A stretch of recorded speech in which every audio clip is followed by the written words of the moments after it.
Sports Show Weekly. Coming to the room on a Sunday afternoon.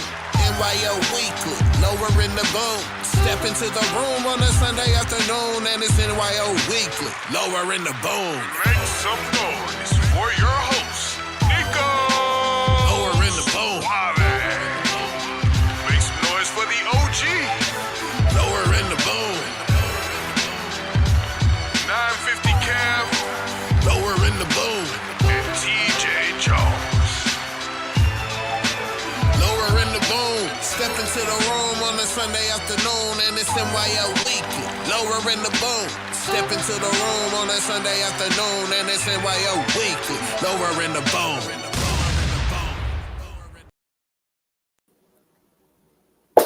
What's up, people? Welcome to Nyo Weekly. It's your boy Suave. Hope everyone is doing well out there. We got some good games, man. These NBA. The Wolves win last night. Hopefully the Pacers can do the same tonight. It's gonna be a good one, I believe. And I think for the Pacers,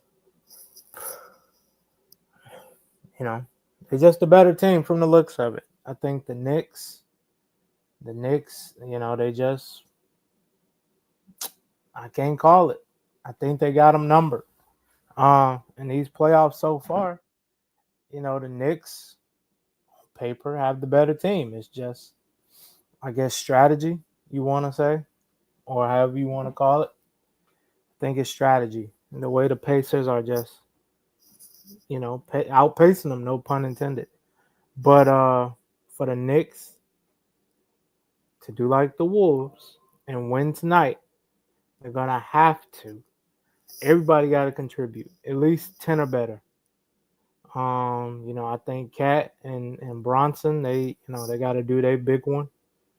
Cat not playing in that third quarter, the fourth quarter, was interesting. I didn't understand that. Maybe he was in foul trouble or what have you. But Tibbs got to make an adjustment. He got to find something to help them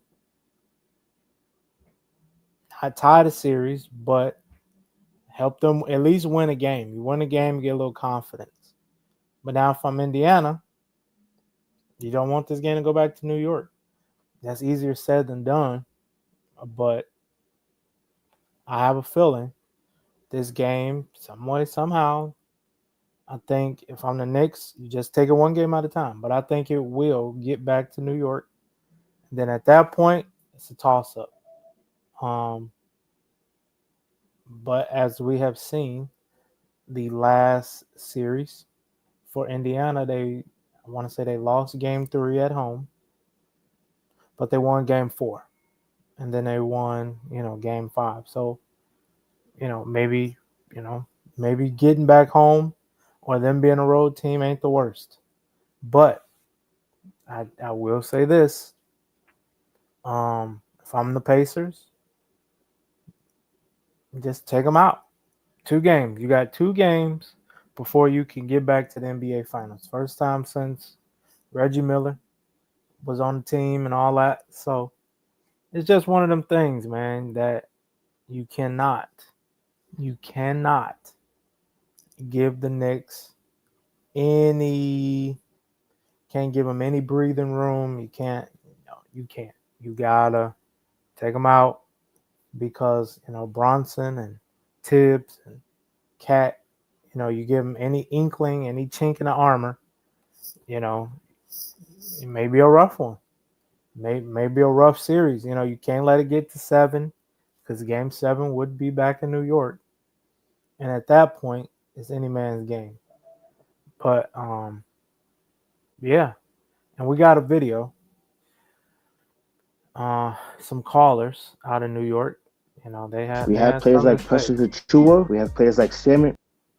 got a problem with Tibbs. He's been bothering me for so long with not using the bench. We have players like Precious Achua, we have players like Salmon, we have players like DeLon Wright. Why is he not going to the bench? Why is he not using the double big lineup with Cat and Mitch? I don't understand why we still use a campaign. He does not set up the offense. When he grabs the ball, he looks everybody on the court. Then does a step back 3-pointer. We do not need that. Why are we not using different lineups? We have players. How much can we give a pass for Tibbs? You're supposed to make adjustments every game. I will stand on my hill that we will not win a chip with Tibbs coaching. We can go get Giannis, we can go get whoever. But if we still got Tibbs, without him making adjustments on a game by game basis, not waiting till your backs are against the wall, I see no hope. I see no chip with Tibbs as being the coach. What percentage would you put on the players and on Tibbs? I think Cynthia and Kev got a point. It's not our 950 Kev, but it's Kev from, I guess a Knicks fan. Tibbs got to make some adjustments, man. That's all it is. You got to find somebody that can impact this game. I don't know if it's scoring. You see the Wolves got, one of their players, Shannon, last night had 15 points. They won, by like 40. But, you got to find something, because now your back is against the wall. You ain't got nothing to lose at this point. You don't have nothing to lose. You have to, you got to just throw the kitchen sink 4 more times to win this series, but at least 2 to get this thing back to New York. You have to. And I just think, Bronson, he needs help. You can't expect him to get 30 and up every night. And if for you to win a chip, he's going to have to do that 8 more times. Can he do it? Possibly. But, you don't want to wear him down. You need, campaign. He looked good in, what was that, game 1. They took him out. He didn't look as good in game 2. But you got to find something. You got to find, maybe, I don't know, bring Miles McBride off the bench.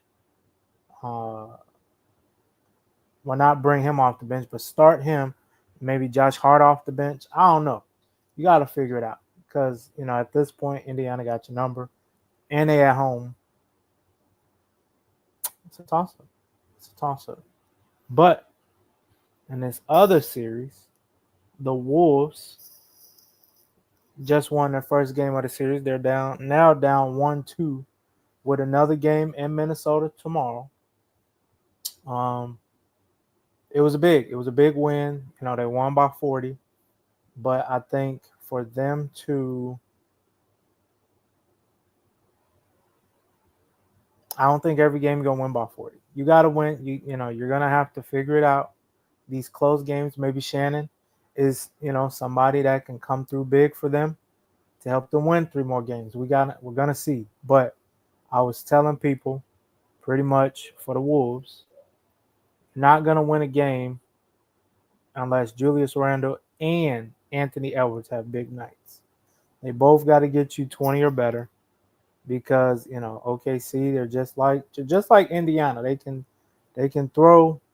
I think they run about 10 deep, with the bench and the starters. But I think for Minnesota to win, you're going to have to cut down on some of these, turnovers. They had a lot of turnovers in the first 2 games. And, OKC pretty much jumped on them and, didn't let up. So, but they came out great last night, forcing turnovers, getting easy layups, easy points at the basket. I would say OKC's not going to look like that tomorrow. I think tomorrow will be a closer game. I still think Julius Randle and Ant-Man, you got to get to the cup. Get those bigs like Chet Holmgren and Isaiah Hartenstein. Get them in some foul trouble because I think for Rudy, for him to be effective, you just gotta want it. Not saying he doesn't, but it looks like a lot of times they have been out hustling him. I seen him play Lou Dort, got one on him, and I know it happens. They're all NBA stars or NBA athletes, but I think if you can get those two bigs for OKC in foul trouble, you force them to kind of go small. And I think at that point, Julius Randle can kill in the paint. Ant-Man can get to the paint, and you don't have the worry of those shot blockers or those guys that just contest. I think Chet is like 7'3". Trying to shoot over that, is not very likely, and he can alter shots just based on that. So I think in both series, I think today the Knicks figure out a way to win, and I think tomorrow I'm gonna say OKC wins tomorrow because that loss is very rare for them. I think they were saying they scored like the least amount of points they have this playoff. It might be for the season. If it ain't, I'm surprised. They only had like 14 points the whole playoff, the whole first quarter. So it's gonna be interesting, man. It's gonna be interesting to see how this goes. But I do think OKC wins tomorrow.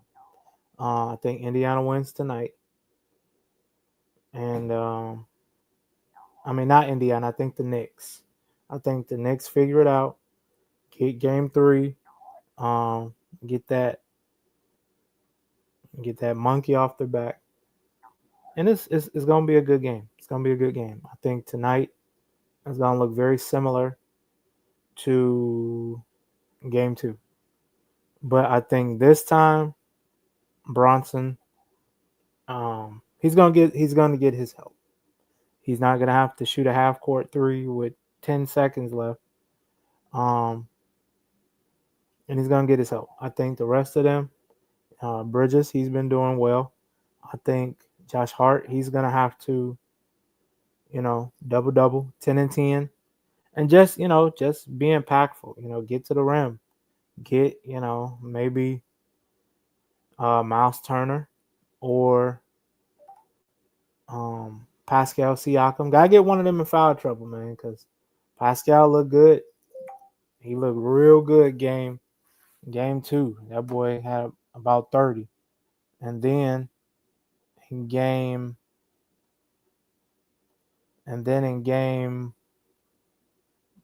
well, really both of them. Miles Turner only had 3 in the second half. I mean, 3 in the first half, but had like 13 in the second half. So, you're going to got to get them in foul trouble because they can spread the floor. And Pascal, from the looks of it, once he get in the paint, it's going to be a long day. He's just a bucket. And, Halliburton going to do him. But I think the rest of those players for the Knicks, everybody got to get at least 10 or better. 10 or better. If you get 15 or better, you should win this game running away, just in my opinion. And I think same thing for the Wolves. For them to win tomorrow, Julius got to get his 20 or better. Ant got to get his 20 or better. McDaniels and Alexander Walker, they're going to have to get their 10 or better. Even Rudy, if he can be a dominant force in that paint and get you, I say 15 and 15, you should win that game. I just don't see OKC playing as bad as they did yesterday. That I think Shea only finished with 14. I want to say the Shannon kid, not kid, but Shannon. I forget his first name, but I think he outscored pretty much the whole starting 5. He had 15, and OKC's whole starting 5 had 14 or less. So it happens, but I don't see them letting it happen again. And I think OKC goes up 3-1 tomorrow. I see the Knicks winning today and going, they'll still be down 2-1. 1-2. But, at that point, you never know. You never know. But if I'm Indiana, don't let this get back to New York. Or if you do, be up 3-1. Because a lot of people say, Pacers can't win game 5 in New York. You never know. You never know. Especially if game 4 looks similar to game 1 for the Knicks. You get walked down, forced into overtime, then you lose. That could be another backbreaker. It really could. You never know how these playoffs go. I'm sure, me and the rest of America outside of Pacer fans thought when the Knicks was up 119-105, they would be up 1-0.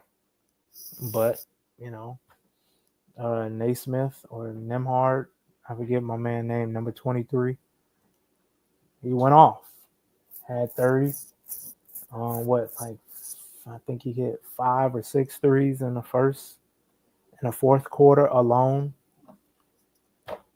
Then, game 2, the Knicks, they pretty much were playing from behind most of the game. And, you just didn't make the plays late. But I think Tibbs, to that video I showed, you gotta figure it out, dog. That's what you get the money for. That's what you get the big bucks for. To figure it out in these moments. This is probably the healthiest this team is gonna be. This is the healthiest the team has been. And this is probably going to be the healthiest they are going forward because, injuries happen. Things like that, especially the more you play longer in the playoffs, year in and year out. So you got to figure it out, man. This may be his best opportunity to win one. Boston, Tatum got hurt. Detroit, still fairly young. Miami's trying to figure their way. Cleveland, they trying to figure out what they're going to do. So it's going to be interesting. Milwaukee, is Giannis staying or going? We're going to see. Hopefully, Giannis come to the shot. Come on down, dog. Figure that out. Boys got to figure that out. They probably going to have to give up a lot, though. But we'll see. We'll see. So, good people.